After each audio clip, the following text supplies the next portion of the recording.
In a world saturated with noise where screens flicker relentlessly and notifications clamor for attention, a young woman named Clara sits alone in her apartment. The glow of her phone casts shadows across her face, each swipe a fleeting distraction from the weight of her thoughts. She's 28, a graphic designer with a knack for crafting beauty in pixels, but tonight her heart feels like a canvas left blank. The city hums outside her window, car horns, distant laughter, the pulse of a world that never sleeps. Yet inside, Clara feels disconnected, as if she's floating in a sea of digital waves, unable to find solid ground. Her inbox is overflowing with work emails, her social media feed brims with curated lives, and her mind races with questions. Am I enough? Is this all there is? Clara's story is not unique. It's the story of countless souls navigating the labyrinth of modern life where connection is a tap away, yet loneliness lingers like an uninvited guest. We live in an age of paradox, more connected than ever, yet aching for something deeper, something real. In this restless world, the teachings of Christ and the wisdom of Pope Francis call us back to the heart of what it means to be human, to love, to serve, to find meaning beyond the screen. Clara's evening unravels like so many before it. She scrolls through posts of friends' vacations, colleagues' promotions, and strangers' polished lives. Each image stings a reminder of what she lacks, or so she thinks. She pauses on a quote from Pope Francis shared by a friend. The great danger in today's world, pervaded as it is by consumerism, is the desolation and anguish born of a complacent yet covetous heart, the feverish pursuit of frivolous pleasures and a blunted conscience. The words hit her like a gust of wind stirring something she can't quite name. She reads them again, slower this time, letting them settle. Desolation and anguish. That's exactly what she feels, though she's never dared to name it. Clara sets her phone down and leans back, staring at the ceiling. She thinks of her childhood, of Sundays spent in a small church with her grandmother, the scent of incense and the warmth of hymns filling the air. Back then, faith was simple, a hand to hold, a story to believe. But now life feels messier. Work demands her energy. Social media demands her attention. And faith feels like a distant memory, something she's outgrown. Yet those words from Pope Francis linger like a breadcrumb trail, leading her somewhere she's forgotten. In the Gospel of Matthew, Christ offers a teaching that echoes across centuries. Come to me, all you who are weary and burdened, and I will give you rest. These words, spoken to a crowd of laborers and outcasts, resonate just as fiercely today. Christ's invitation is not a call to escape life's struggles, but to find rest within them, to lay down the burdens of comparison, perfection, and isolation at the foot of a love that never wavers. Pope Francis, in his encyclical Laudato Si', builds on this, urging us to rediscover our connection to God, to each other, and to the world around us. He writes, "We are faced not with two separate crises, one environmental and the other social, but rather with one complex crisis, which is both social and environmental. In other words, our disconnection from God mirrors our disconnection from each other and the earth, a single tangled thread of longing." For Clara, this teaching feels like a lifeline, though she's not sure how to grasp it. Her life is a whirlwind of deadlines and digital noise, leaving little room for rest or connection. She thinks of her co-workers, always rushing, always stressed. Their conversations reduced to quick texts or Slack messages. She thinks of her family scattered across cities, their calls growing shorter with each passing month. And she thinks of herself chasing approval through likes and shares, yet feeling emptier with every click. What would it mean to find rest, she wonders, to live differently? Let's pause here not to judge Clara's world or ours, but to reflect. We all carry burdens, some visible, some hidden. The weight of expectation, the ache of loneliness, the pressure to perform. Christ's invitation to rest is not a call to abandon our responsibilities, but to reframe them to see our lives through the lens of love rather than competition. Pope Francis reminds us that this love begins with small intentional steps, acts of presence, kindness, and care that ripple outward, transforming our hearts and the world. Clara decides to try something new. She turns off her phone, a small act of rebellion against the digital tide. The silence feels strange at first, almost heavy, but she lets it linger. She lights a candle, its flame dancing softly, and sits with a notebook. She writes down the things weighing on her work stress, feeling unseen, fear of falling behind. As she writes, she feels a release, as if naming her burdens makes them less daunting. She thinks of Christ's words, "Come to me," and for the first time in years, she prays. It's not formal or polished, just a quiet plea. Help me find rest. Show me where to start. This simple act of turning inward is a radical one in a world that pulls us outward. Pope Francis often speaks of the power of silence and prayer not as an escape, but as a way to reconnect with our deepest selves and with God. In his apostolic exhortation, Gaudete et Exsultate, he writes, "We need a spirit of holiness capable of filling both our solitude and our service, so that our daily lives become an offering to God." For Clara, this offering begins with a single evening of stillness, a moment to listen rather than react. The next morning, Clara wakes with a sense of clarity, though it's fragile like a seedling pushing through soil. She decides to carry this intention into her day. At work, she notices a coworker, Sam, who's been quieter than usual. Normally, she'd send a quick message or let it pass, but today she walks to his desk. "Hey, you okay?" she asks, her voice gentle. Sam hesitates, then opens up about a family issue that's been weighing on him. They talk for a few minutes, and Clara listens, not scrolling, not rushing, just present.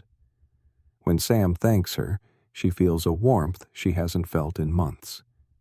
It's small, but it's real. This moment reflects a teaching from Christ in the Gospel of John. "Love one another as I have loved you." It's a command that sounds simple, but demands courage, especially in a world where time is scarce and attention is fragmented. Pope Francis expands on this in his book, Let Us Dream, writing, "To love is to enter the messiness of another's life, to share their joys and sorrows, to walk with them in their struggles."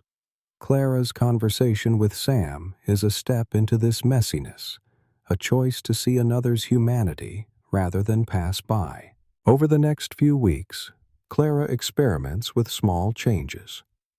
She sets boundaries with her phone, leaving it in another room during meals or before bed. She starts taking walks in a nearby park, noticing the rustle of leaves and the chatter of bird sounds she'd drowned out with podcasts or playlists.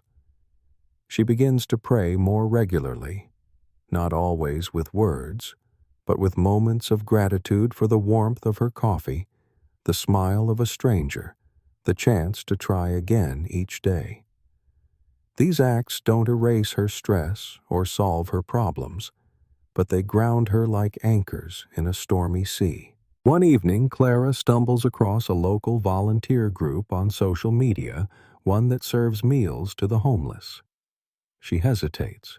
Her schedule is packed, and she's never done anything like this before. But something nudges her, a whisper of, what if she signs up for a shift, nervous but curious? The experience is humbling. She meets people with stories far different from her own stories of loss, resilience, and hope. As she serves plates of warm food, she feels a connection that no screen could offer. One man named Thomas thanks her with a grin, saying, "You're a blessing. You know that."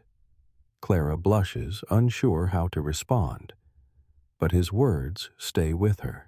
This act of service echoes Christ's parable of the Good Samaritan, a story of compassion that crosses boundaries of status and comfort. Pope Francis often cites this parable, urging us to be neighbors to those in need, not just in grand gestures, but in everyday encounters.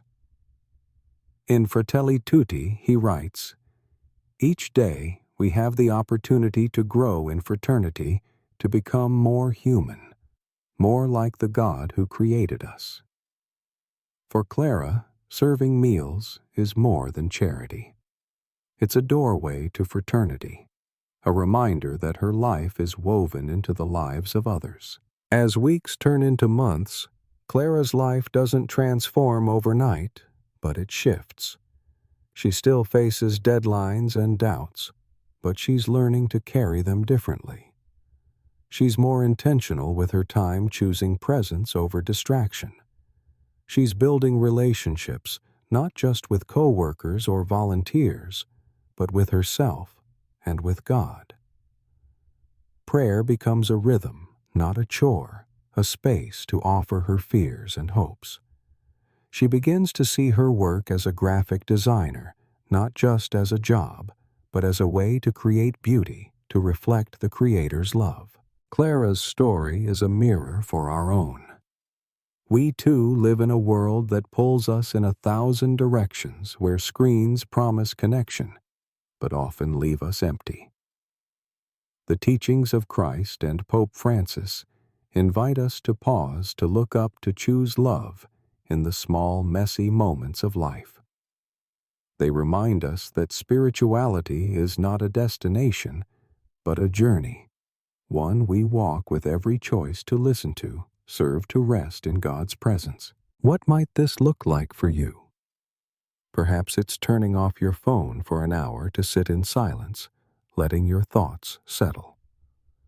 Maybe it's reaching out to a friend who's been distant, not with a text, but with a call or a visit. It could be volunteering like Clara, or simply noticing the people around you, the cashier, the neighbor, the stranger who might need a kind word. These acts are not grand, but they are profound. They are the threads that weave a life of meaning, a life that reflects the love Christ modeled and Pope Francis champions. As Clara's candle burns low one evening, she writes in her notebook again, this time with gratitude, for rest, for connection, for the courage to try. She smiles, knowing the road ahead won't be easy, but she's not alone. Christ's invitation, "Come to me," is not a one-time call, but a daily promise, a hand extended through every storm. Pope Francis's words echo in her heart. Let us dream as a single human family, as fellow travelers, sharing the same flesh, as children of the same earth, which is our common home. Clara's journey is just beginning, but it's a journey of hope. And in a world beyond the screen, that hope is a light that never fades. Clara's life, once a blur of screens and stress, now hums with a quiet rhythm. The candle she lit months ago has become a ritual, its flicker a reminder to pause and breathe.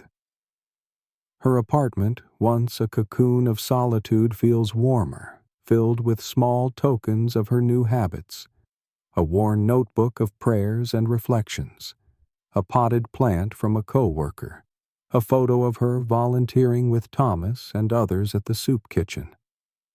Yet the world outside her window hasn't slowed. The city pulses with its relentless energy, and Clara, though changed, is not immune to its pull.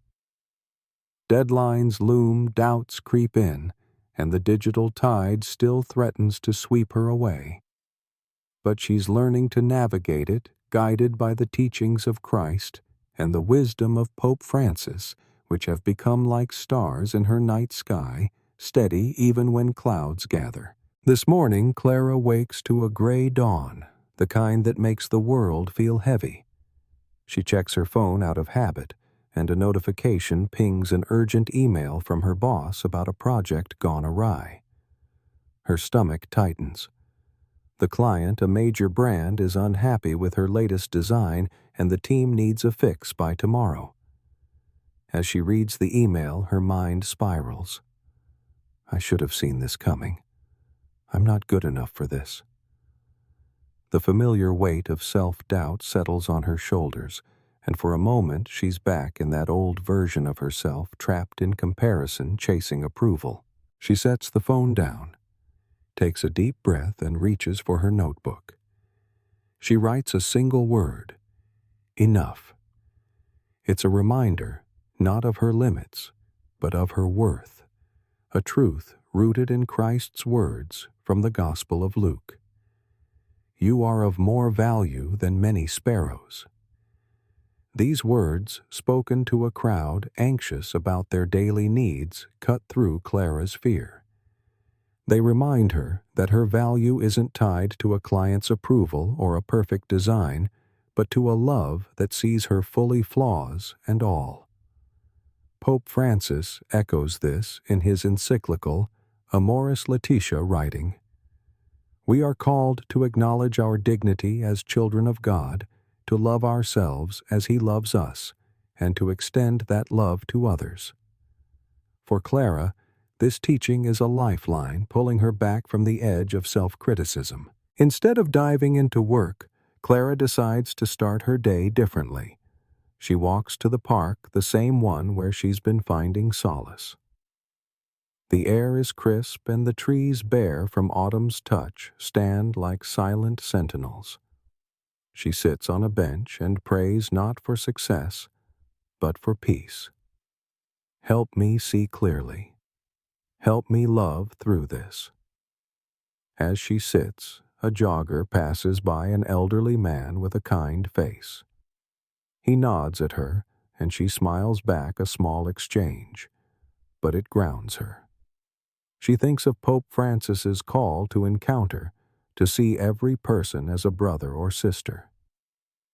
In Fratelli Tutti, he writes, "Every encounter, no matter how brief, is an opportunity to affirm the dignity of another, to build a culture of love." Clara realizes that these moments, smiles, nods, fleeting connections are not distractions from her work, but part of it. They remind her why she creates, why she lives. Back at her apartment, Clara tackles the project.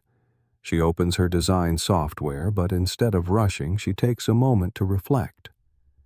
She thinks about the client's mission, a sustainable clothing brand aiming to inspire conscious living. She recalls Pope Francis's words in Laudato Si. Living our vocation to be protectors of God's handiwork is essential to a life of virtue. It is not an optional or secondary aspect of our Christian experience. This teaching shifts her perspective. Her work isn't just about aesthetics. It's a chance to serve, to align her creativity with a greater purpose. She reworks the design, weaving in earthy tones and simple lines that echo the brand's ethos. As she works, she feels a flow not of perfection, but of intention. It's not flawless, but it's honest. When she submits the revised design, her boss responds with cautious optimism. This is a step in the right direction. Let's see what they think. Clara feels a twinge of anxiety, but she lets it pass. She's done her best, and that's enough for now. She thinks of Christ's parable of the talents, where the master praises not the one who achieves the most, but the one who uses their gifts faithfully.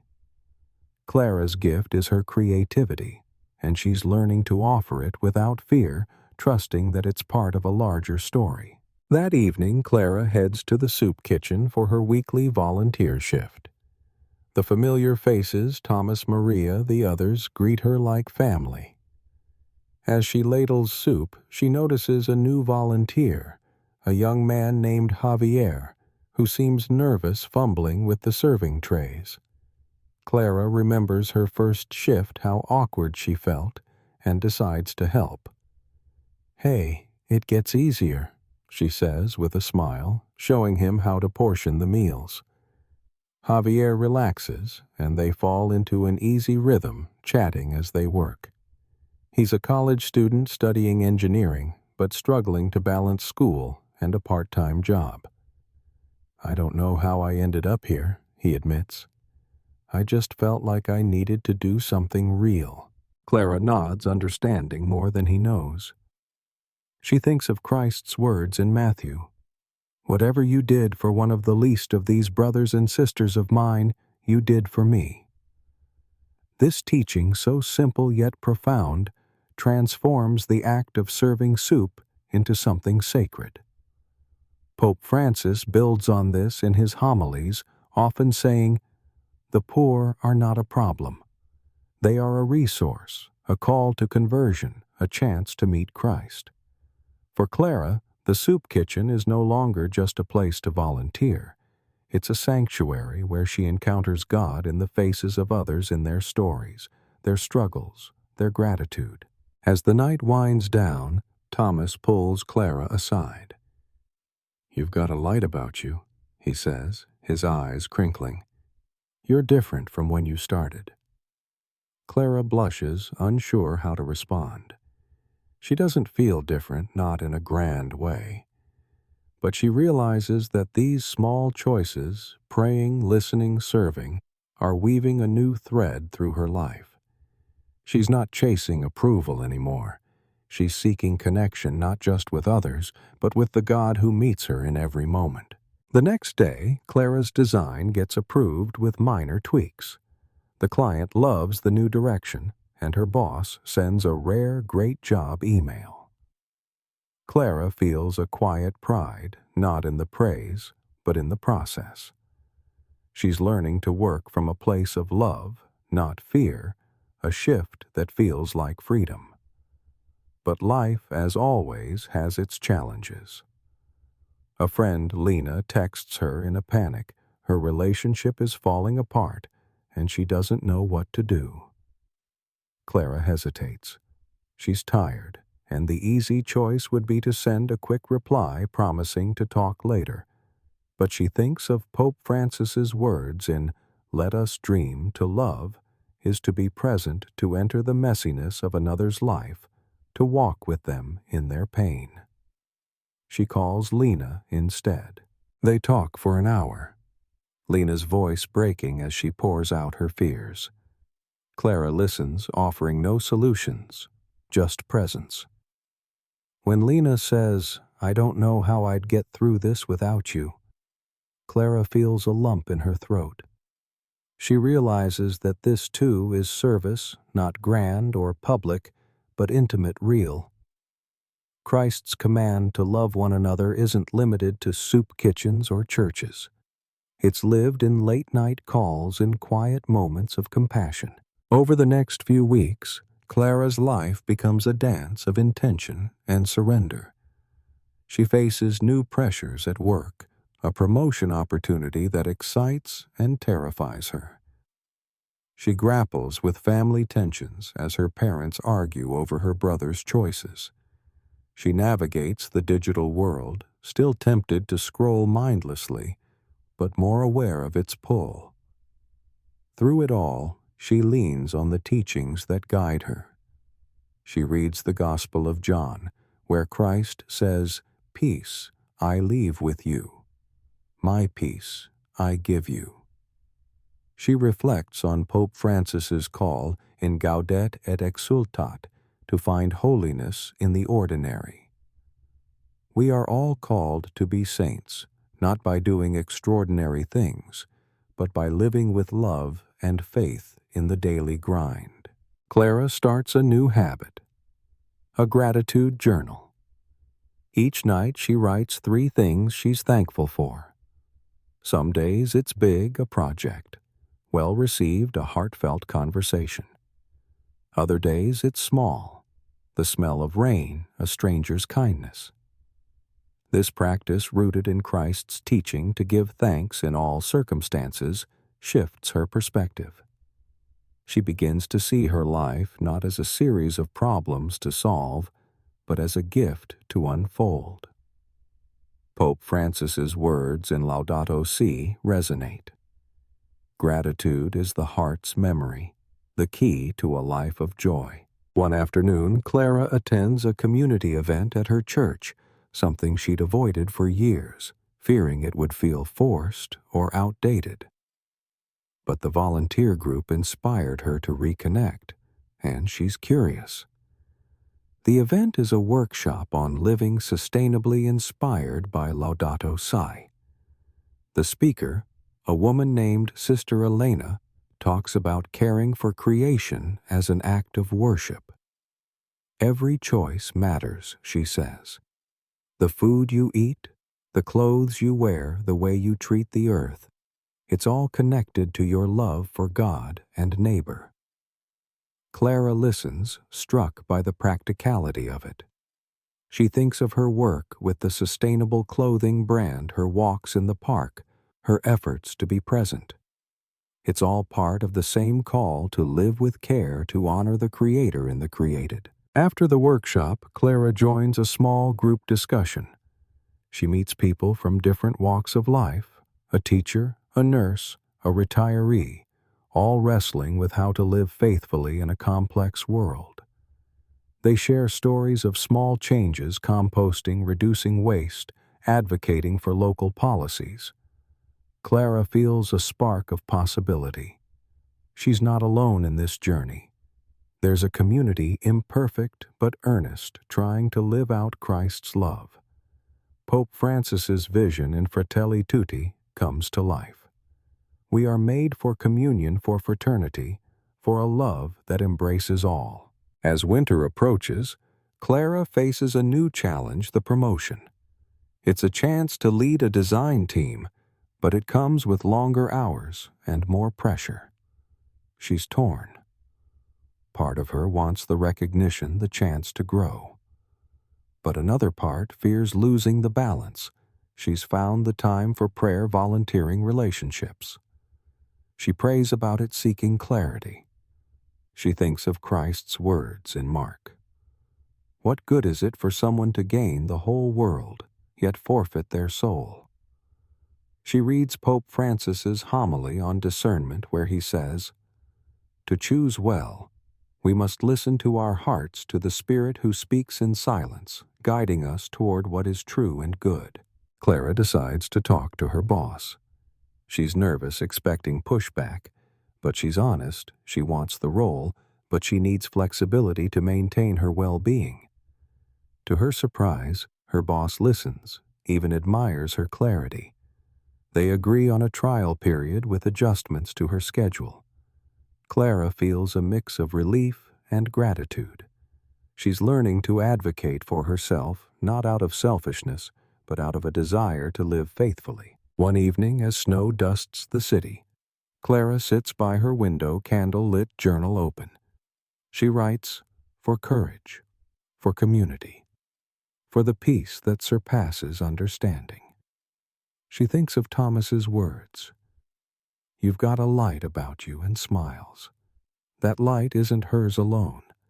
It's the light of Christ reflected in her choices, her service, her love. Pope Francis's words in Let Us Dream echo. God asks us to dare to create something new, to build a world where no one is discarded, where love is the measure of all. Clara's story is still unfolding, a tapestry of struggle and grace. The digital world still beckons with its promises and pitfalls. But she's learning to live beyond the screen to answer Christ's invitation with every step. And as she does, she finds that the peace she sought was never far, just waiting in the quiet, in the mess, in the love she chooses to give. The snow falls thicker now, blanketing the city in a hush that feels almost sacred. Clara stands at her apartment window watching flakes swirl under streetlights, each one a fleeting prism of light.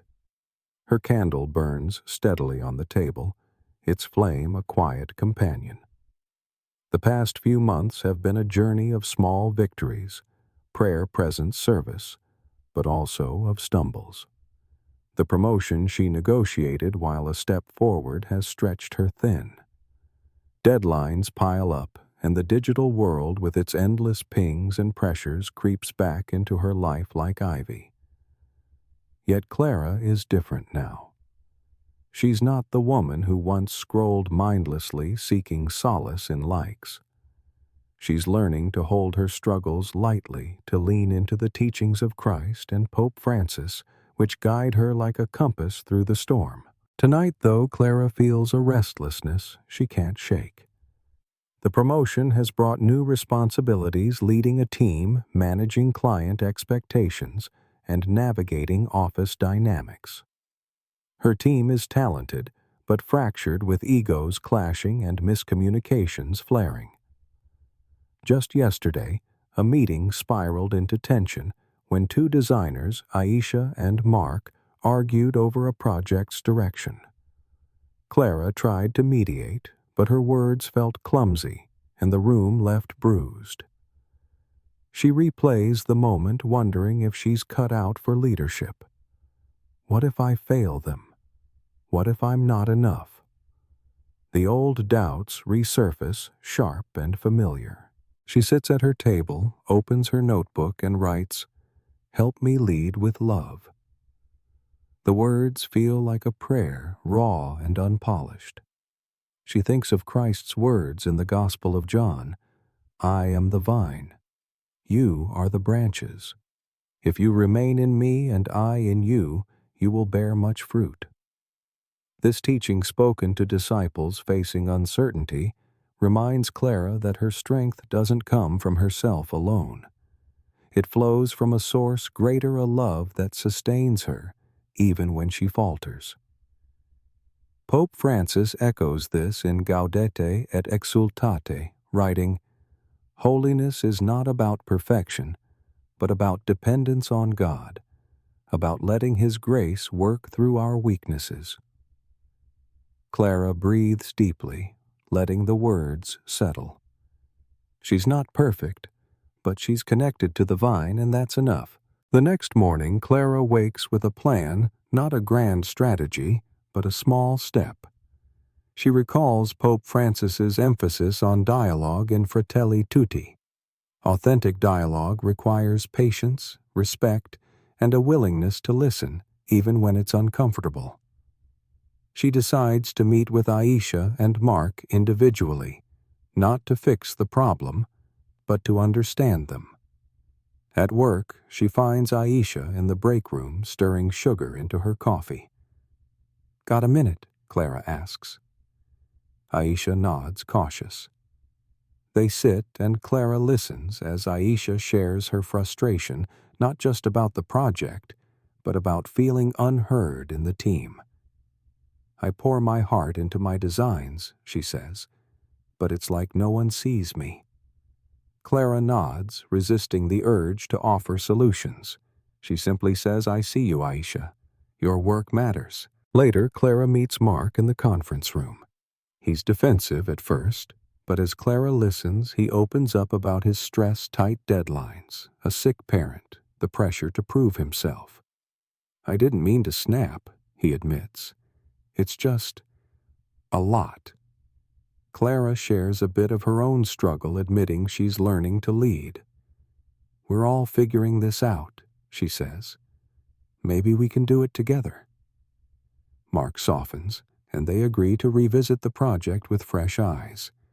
These conversations don't erase the tension, but they plant seeds of trust. Clara feels a quiet hope, not because she solved everything, but because she chose connection over control.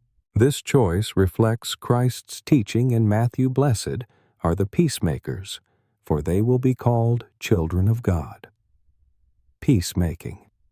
Clara realizes isn't about silencing conflict, but about bridging divides with empathy. Pope Francis expands on this in his book, Let Us Dream Writing to Build Peace. We must dare to encounter others, to enter their world with humility, to see them as God sees them.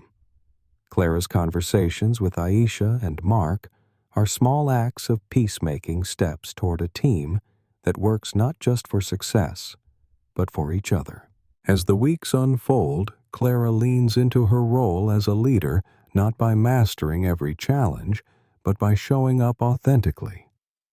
She starts team meetings with a moment of gratitude, inviting everyone to share something positive, a habit inspired by her own journal. At first it feels awkward, but soon the team warms to it, sharing stories of small wins or personal joys. The dynamic shifts not dramatically, but enough to make the office feel less like a battleground. Clara also sets boundaries, leaving work at a reasonable hour to preserve time for prayer and volunteering. She's learning that leadership isn't about doing it all, but about doing what matters with love. One evening, Clara attends a church event, a panel on faith and technology, inspired by Pope Francis's call to navigate the digital age with wisdom. The speaker, a tech ethicist named Dr. Patel, talks about the double-edged sword of screens. Technology connects us, he says, but it can also fragment us, reducing relationships to algorithms. He cites Pope Francis's words in Laudato Si. We need to recover a sense of the sacred, to see technology as a tool for human flourishing, not a master. Clara nods, thinking of her own journey, how she's tamed her phone habits, using it intentionally rather than compulsively. She jots down a question for the Q&A. How do we balance technology's benefits with its distractions? Dr. Patel's answer resonates. It's about discernment, choosing what serves your soul and others. Set limits, create tech-free spaces, and prioritize face-to-face connection. Clara thinks of Christ's parable of the sower, where seeds fall on different soils. Technology, she realizes, is like the soil. It can nurture growth or choke it, depending on how it's tended.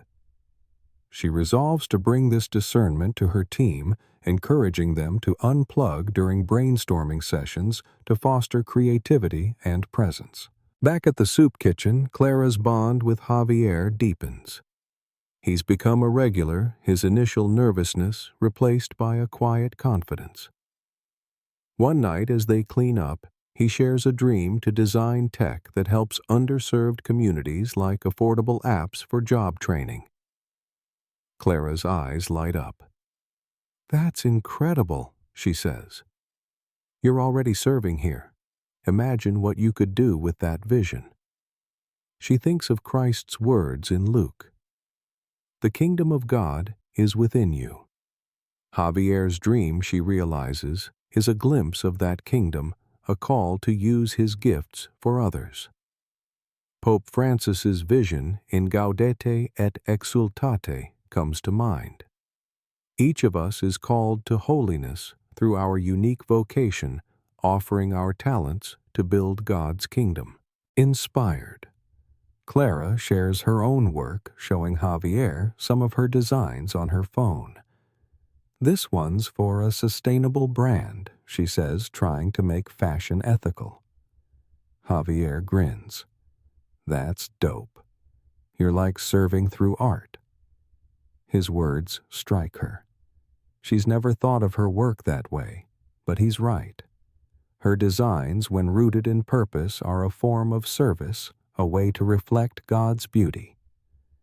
This exchange with Javier feels like a gift, a reminder that faith isn't just personal, it's communal, woven through shared dreams and encouragement. Clara's family, though, remains a sore spot.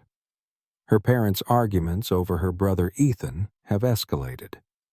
Ethan, 25, dropped out of college and is drifting, working odd jobs and avoiding calls. Clara loves him but feels helpless. She prays for him daily, but the distance between them grows. One night her mom calls tearful. "He won't talk to us, Clara. I don't know what to do." Clara listens, her heart heavy. She thinks of Christ's parable of the prodigal son, where the father waits with open arms, not forcing his son's return, but loving him through the wait. Pope Francis reflects on this in Amoris Laetitia, writing, "Love is patient. Love is kind. It bears all things, believes all things, hopes all things." Clara realizes that loving Ethan means holding space for him even in his silence. She writes him a letter, not a text or email, but a handwritten note, something tangible. "Ethan," she writes, "I miss you. I don't know where you're at, but I'm here always. You're enough just as you are."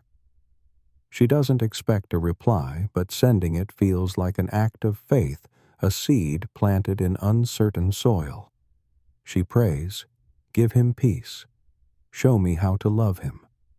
This act, small as it is, echoes Christ's call to love without condition, a love that doesn't demand results, but trusts in God's timing. As spring approaches, Clara's team lands a major project, a campaign for a nonprofit aiding refugees.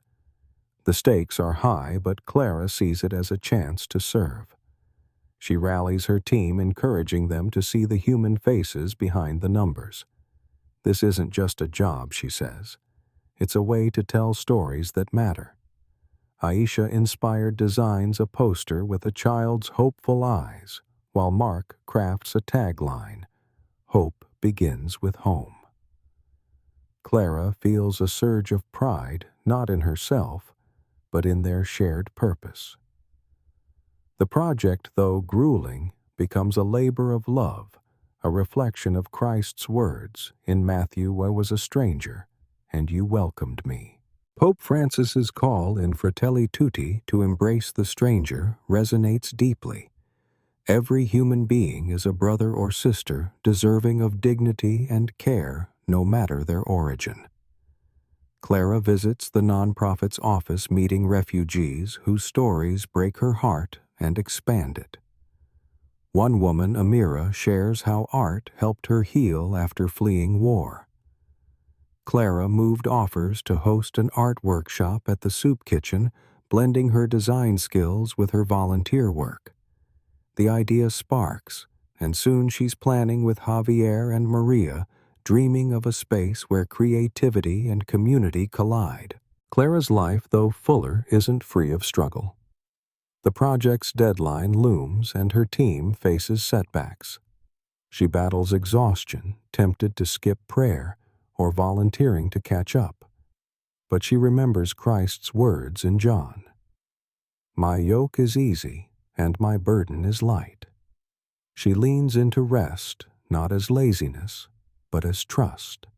Trust that God's grace fills the gaps.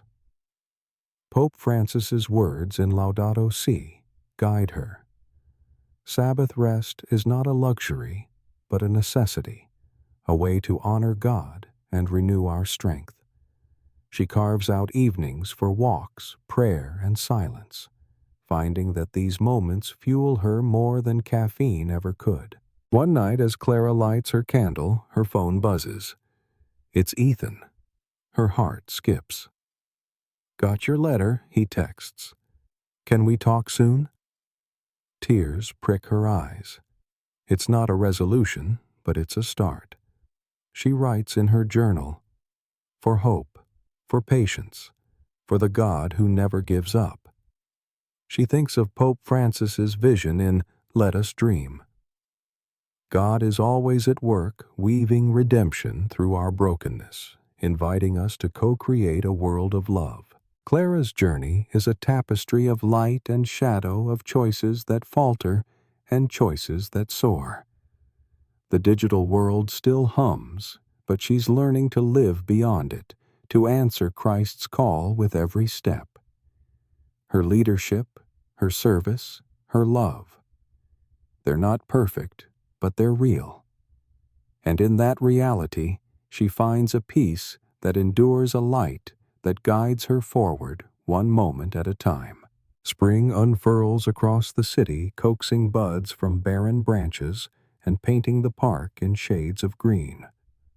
Clara walks its familiar paths, her sneakers crunching on gravel, her mind quieter than it's been in months. The candle in her apartment still burns each evening, a beacon of intention. But now it's joined by new rituals, a sketchbook for doodling prayers, a playlist of hymns, a habit of pausing to notice the world's small beauties, a child's laugh, a sparrow's darting flight. Her journey, woven with the teachings of Christ and Pope Francis, has reshaped her life not into perfection, but into purpose. Yet the world keeps turning, and with it come new challenges, new invitations to live her faith in the mess of the everyday. The refugee campaign at work has consumed Clara's team. Late nights, endless revisions, and client demands test their resolve.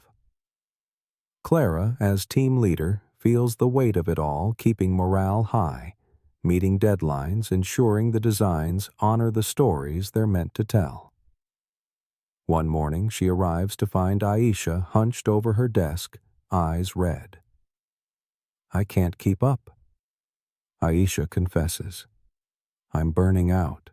Clara's instinct is to offer a quick fix, time off a pep talk, but she pauses, remembering Christ's words in Matthew, "Come to me, all you who are weary and burdened, and I will give you rest." She thinks of Pope Francis's call in Laudato Si to care for each other as part of caring for creation. Human beings, too, are creatures of this world entitled to rest and dignity. Clara pulls up a chair. "Tell me what's going on," she says softly. Aisha shares the pressure she's under. Not just work, but family expectations, financial stress, the constant comparison on social media. Clara listens, her phone silent in her pocket, her attention fully present. "You don't have to carry this alone," she says. "Let's figure out what we can shift." Together, they reassign some of Aisha's tasks, and Clara encourages her to take a mental health day. It's a small gesture, but it feels like an act of love, a way to honor Aisha's dignity. Clara realizes that leadership isn't just about results. It's about seeing people holding space for their humanity. This moment reflects Christ's teaching in John, "I have come that they may have life and have it to the full." For Clara, fullness of life means creating a workplace where people thrive, not just survive. Pope Francis expands on this in Gaudete et Exultate, writing, "Holiness is lived in the concrete details of life, in the way we care for those around us, especially the vulnerable." Clara begins to see her role as a chance to build a microcosm of God's kingdom, a place of compassion, even amid deadlines. The campaign nears its launch, and Clara's team pours their hearts into the final touches. The nonprofit's director, Sarah, visits to review the work. She's moved to tears by the posters, videos, and social media assets, each one telling a refugee's story with dignity. "This will change lives," she says. Clara feels a swell of gratitude, not for the praise, but for the chance to serve. She thinks of Christ's parable of the mustard seed, where the smallest act grows into something vast. Her team's work, though a single project, is a seed planted in the world's soil, a step toward justice and love. But success doesn't erase struggle. The night before the launch, Clara's phone buzzes with a text from Ethan, her brother. "I'm in town. Can we meet?" Her heart leaps, then tightens. Their last talk after her letter was brief but hopeful. But Ethan's still a mystery, drifting guarded wrestling with his own demons. She agrees to meet at a cafe the next day, her mind racing with what to say. She prays, "Help me love him where he's at." She recalls Pope Francis's words in Amoris Laetitia. Love does not despair of the future. It trusts, it hopes, it waits. Clara knows she can't fix Ethan, but she can be present, a steady light in his storm. At the cafe, Ethan looks thinner, his eyes shadowed but softer than she remembers. They hug, and for a moment the distance between them shrinks. He talks haltingly about his life-odd jobs, a breakup, a vague plan to figure things out. Clara listens, resisting the urge to lecture or solve. She shares a bit about her own journey work, volunteering faith not to impress, but to connect. "I've been learning to take it one day at a time," she says. Ethan nods, almost smiles. "You seem grounded," he says. "I don't know how you do it." Clara shrugs. "I don't always, but I'm trying." They part with a promise to talk again, and Clara feels a fragile hope like a seed not yet sprouted, but alive beneath the earth. This encounter echoes Christ's parable of the prodigal son, where love waits without forcing. Pope Francis reflects on this in Let Us Dream. Writing God's love is patient, never giving up on anyone, always leaving the door open. Clara's patience with Ethan is a practice of this love, a choice to trust God's work in his life. She writes in her journal that night, "For Ethan, for waiting, for the God who holds us both." The campaign launches to acclaim with media coverage and donations pouring in for the nonprofit. Clara's team celebrates, but she notices Mark lingering after the party quiet. She checks in, and he admits he's struggling with imposter syndrome. "Everyone's praising us, but I feel like a fraud," he says. Clara shares her own doubts, how she's leaned on faith to anchor her. She suggests they start a team ritual weekly check-ins to share not just work updates, but personal highs and lows.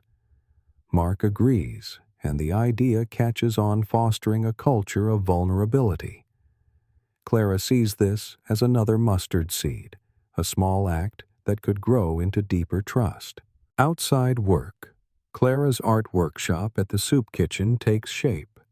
She, Javier, and Maria plan a series of sessions where volunteers and guests create together drawing, painting, storytelling. The first session is chaotic but joyful. Thomas sketches a cityscape, his hands steady despite years of hardship. Amira, the refugee. Clara paints a vibrant flower, her smile radiant. Javier leads a group in designing digital posters on donated tablets, his tech skills shining. Clara facilitates her design expertise, guiding beginners. As she watches, she feels a surge of awe. This space, messy and imperfect, is holy ground, a reflection of Christ's words in Matthew.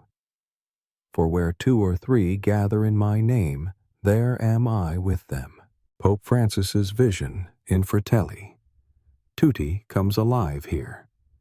We are called to build communities of encounter where every person is seen, heard, and valued. The workshop isn't just about art.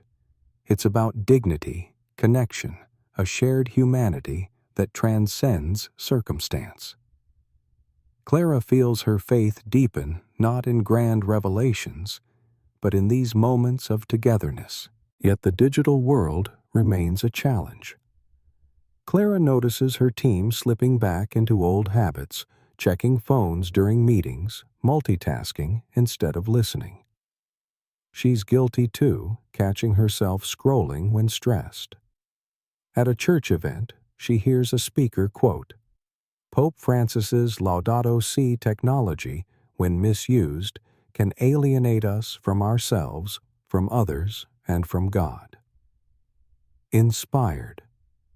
Clara proposes a team experiment, a digital Sabbath 1 day a week, where they limit non-essential tech use during work hours.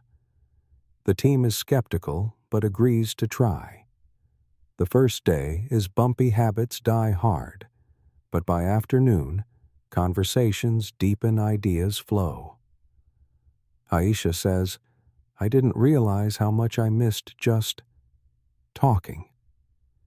Clara feels the difference too, a clarity that comes from presence.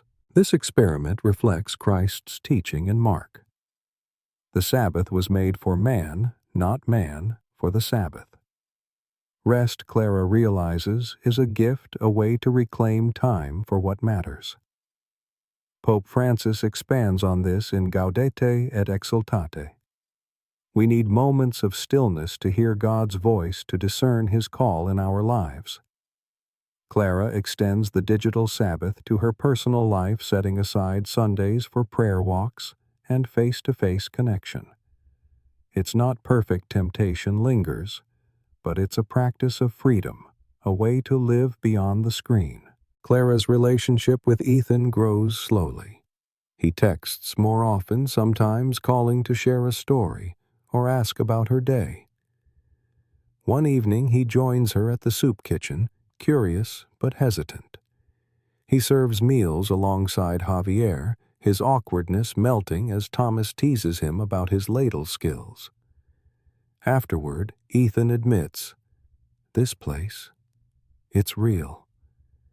I didn't expect that."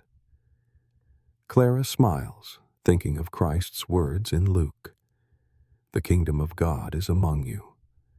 She sees the kingdom in Ethan's small step, in the laughter shared over soup, in the community that welcomes him without judgment. Pope Francis's call in Let Us Dream resonates. God invites us to co-create a world of justice, peace, and love, starting where we stand.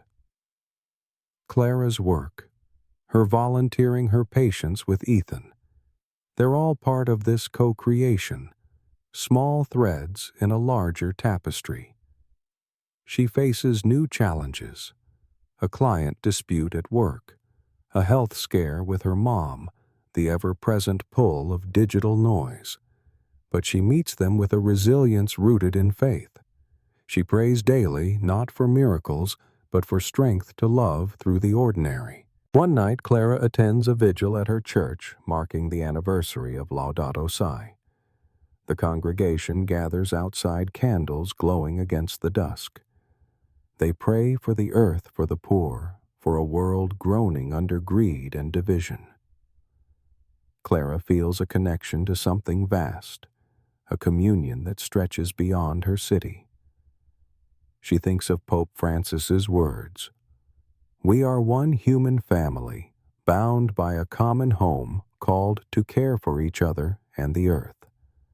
She vows to deepen her commitment, recycling more, supporting ethical brands, advocating for change. It's daunting, but she remembers Christ's parable of the leaven, where a little yeast transforms the whole dough. Her actions, small as they are, matter. As summer nears, Clara's team lands another project, this time for a mental health nonprofit. The work feels personal, given Aisha's burnout and Clara's own struggles. She encourages the team to approach it with empathy, to design materials that destigmatize seeking help. Mark shares his imposter syndrome story, inspiring a campaign tagline, "You are enough." Clara feels a lump in her throat, remembering her own notebook entry months ago. She sees God's hand in these connections, weaving her story with others. Clara's journal fills with gratitude for rest, for community, for the courage to keep going. She thinks of Christ's promise in John, "I am with you always to the very end of the age." That presence sustains her through triumphs and trials. Pope Francis's vision in Fratelli Tutti echoes, "Let us dream of a world where no one is left behind, where love is the measure of all." Clara's life, imperfect but intentional, is a response to that dream, a step toward a world where faith and action meet, where the screen fades and the heart shines. Summer's warmth wraps the city in a golden haze. The park now lush with leaves and alive with joggers, picnickers, and the hum of life. Clara walks its paths, her steps steady, her heart full yet tested by the rhythm of a life that never pauses. The candle in her apartment still burns each evening, joined by a small cross carved from olive wood, a gift from Amira at the Soup Kitchen's art workshop. Her journey, woven with Christ's teachings and Pope Francis's wisdom, has brought her far from a woman lost in digital noise to one who seeks God in the ordinary. But the road is not smooth. New trials loom, and the digital world with its relentless pull remains a constant companion. Clara, though, is learning to live beyond the screen, to answer Christ's invitation with every choice, every breath. The mental health campaign at work is in full swing, and Clara's team is stretched thin. The nonprofit client, focused on destigmatizing therapy, demands materials that are both bold and sensitive, a tall order. Clara leads with care, encouraging her team to draw from their own experiences. Aisha, now back from her break, designs a poster with soft blues and a tagline, "Healing starts with a step." Mark, inspired by his own journey, crafts a video script that feels raw yet hopeful. Clara oversees it all, balancing creativity with deadlines her leadership tested daily. One afternoon, the client rejects a key design, calling it too safe. The team deflates, and Clara feels the sting of failure. Did I miss something? Am I leading them wrong? She steps outside for air, her notebook tucked under her arm. Sitting on a bench, she writes, "Help me trust." She thinks of Christ's words in John, "In this world you will have trouble. But take heart, I have overcome the world." This promise, spoken to disciples facing persecution, anchors her. Failure, she realizes, is not the end, but a chance to grow, to lean on grace. Pope Francis echoes this in Gaudete et Exsultate, writing, "God does not ask for perfection, but for perseverance, for a heart that keeps seeking Him through every fall." Clara breathes deeply, letting the words dissolve her doubt. She's not perfect, but she's faithful, and that's enough. Back at the office, Clara gathers her team. Instead of dwelling on the rejection, she invites honesty. What do we think went wrong? How can we make this better? Aisha suggests bolder imagery. Mark proposes a rawer narrative, and others chime in. The room buzzes with ideas, not blame. Clara feels a shift not just in the project, but in their trust. This moment reflects Christ's teaching in Matthew: "Ask, and it will be given to you. Seek, and you will find." By seeking together, they find a path forward. Pope Francis's call in Fratelli Tutti to build dialogue resonates. True encounter transforms us, opening our hearts to new possibilities. The revised campaign, with its gritty visuals and honest stories, wins the client's approval, but more than that, it strengthens the team's bond. Outside work. Clara's life pulses with purpose and challenge. The Soup Kitchen's art workshop has grown, drawing more guests and volunteers. Clara, Javier, and Maria now host bi-weekly sessions, each one a tapestry of laughter, creativity, and healing. Thomas paints a mural for the kitchen's wall, a vibrant cityscape with hands reaching upward. Amira leads a storytelling circle, her voice steady as she shares tales of her homeland. Javier teaches digital art, his dream of tech for good taking shape. Clara, sketching alongside them, feels God's presence in the chaos, a reflection of Christ's words in Matthew. For where 2 or 3 gather in my name, there am I with them. Pope Francis's vision in Let Us Dream comes alive here. God invites us to dream together, to build communities where no one is left behind. The workshop becomes a sanctuary, not just for guests, but for Clara, a place where her faith deepens through service. One evening, Thomas pulls her aside. This place, he says, it's saving me. You're saving me. Clara shakes her head, tears pricking. We're saving each other, she says. She thinks of Pope Francis's words in Laudato Si. Everything is connected. Our care for each other and the earth is one and the same. The workshop, with its messy beauty, is a thread in that connection, a glimpse of God's kingdom. Clara's relationship with Ethan, though fragile, grows steadier. He's been joining her at the soup kitchen more often, finding a rhythm in serving meals. One night, as they clean up, he opens up about his struggles, a cycle of dead-end jobs, shame, and a fear he's wasted his life. Clara listens, her heart aching but hopeful. She shares Christ's parable of the lost sheep, where the shepherd seeks the one who strays. You're not lost, Ethan, she says. You're here, and that's a start. He nods, his eyes distant but softer. Pope Francis's words in Amoris Laetitia guide her. Love believes all things, hopes, all things endures, all things. Clara's hope for Ethan is patient, a love that waits without forcing. Ethan's presence at the kitchen sparks something new. He starts helping Javier with the digital art sessions, his knack for tech surprising everyone. Javier, seeing his potential, encourages him to take a free online coding course. Ethan hesitates, but signs up a small step toward purpose. Clara watches, her heart swelling. She sees Christ's teaching in Luke. The kingdom of God is within you. Ethan's spark, though dim, is there, and the community, Thomas, Javier, Maria, is fanning it into flame. Clara writes in her journal, for Ethan's courage, for community, for the God who seeks us. The digital world, though, remains a battleground. Clara's team, despite their digital Sabbath, struggles with tech's pull. Social media comparisons creep in, and Clara catches herself scrolling when stressed.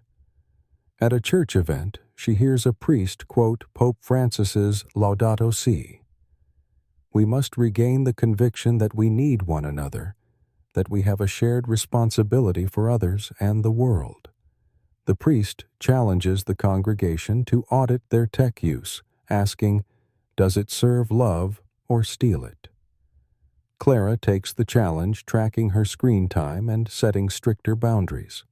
No phones during meals, no social media after 9 p.m.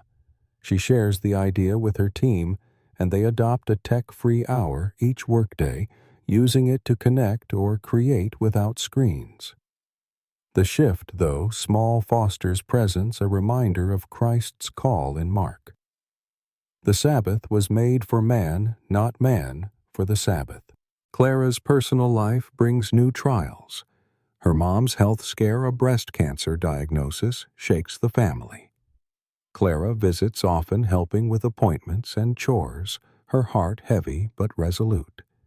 She prays with her mom simple words of trust and finds comfort in Christ's promise in Matthew. I am with you always, to the very end of the age. Pope Francis's words in Gaudete et Exsultate sustain her.